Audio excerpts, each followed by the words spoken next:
Okay everybody, I'm going to try to attempt to record some of this by myself. Today I'm going to make a steak and Italian sausage chili.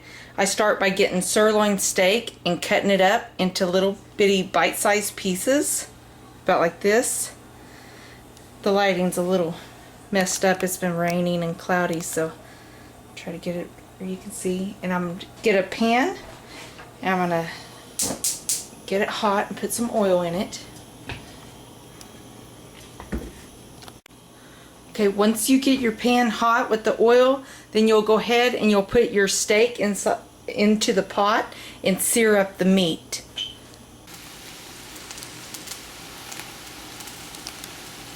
Once you get your meat into the pot, kind of spread it out and let it sear up. You want to brown your meat all the way, and while it's browning up, you want to season it with salt, pepper,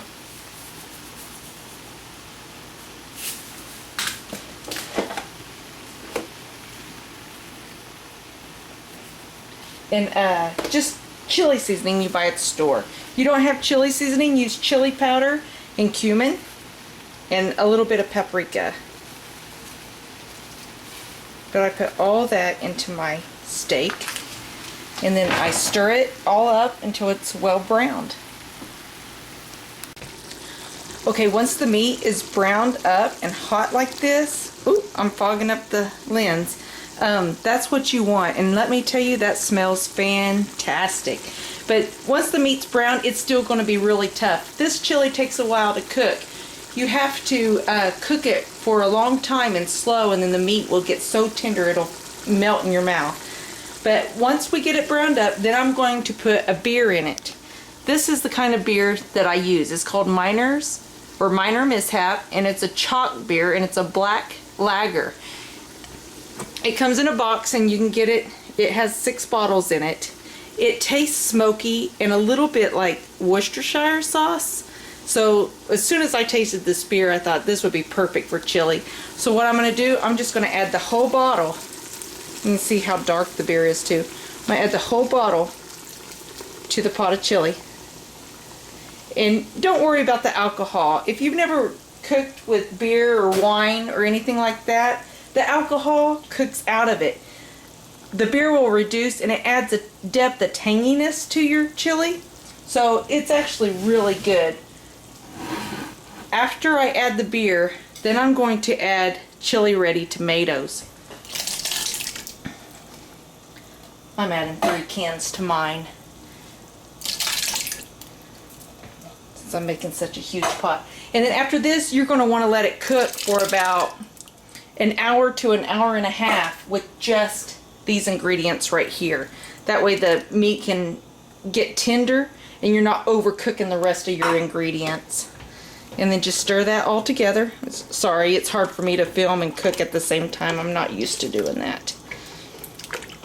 Now I'm just going to let this cook for about an hour to an hour and a half. By then my kids should be home from school and my daughter can help me film. Alright, that's the start. Then you just turn your heat down. Once it comes to a boil, you'll turn your heat down to about medium and let that cook for an hour to an hour and a half. Okay, once your chili has cooked for an hour and a half, it should look about like that. It's all reduced and it thickened. Then we're going to add our onion and bell pepper. I've got 3 yellow onions right here. Just going to add that to the pot. And then I've got 2½ green bell pepper that I'm going to add.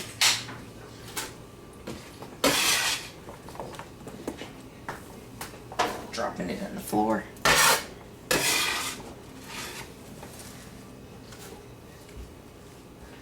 Okay, after that's added, then I'm going to add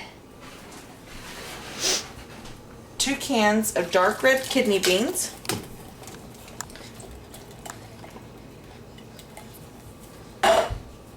3 cans of chili beans,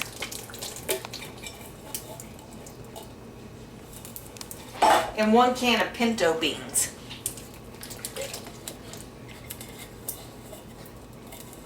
And then just stir that all together. and let it cook down. I'll probably add some beef stock to this pot to thin it out a little bit.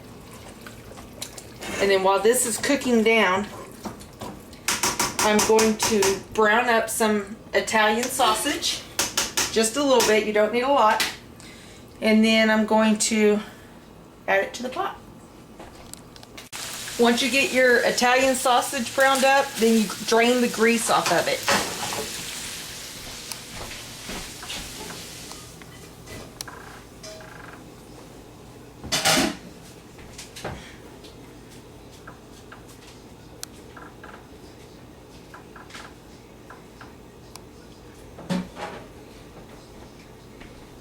And then you just add it to the pot. Just remember, when you're browning up your steak, don't brown the sausage with it because it'll all taste like sausage. And then I'm going to add some beef stock to thin it out.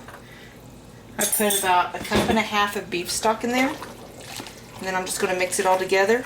I don't want to add too much broth because once the vegetables cook down, it'll be more broth-like. And you don't want a soup, you want it to be thick. So once you get everything in your pot and combined, then you will leave it, bring it to a boil, then turn it down to medium and cook it for another hour until everything is cooked through. Your meat will be tender and your vegetables will be tender as well. And then it'll be ready to eat.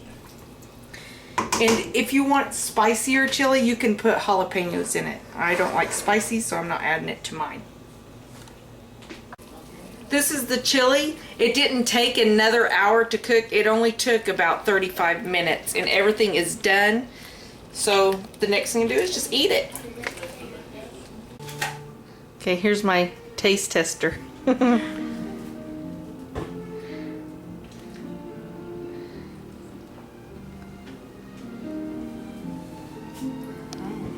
Is it good? Mm-hmm. All right. You can also put this chili on a baked potato, or you can make Frito chili pie out of it. Baked potato, yeah.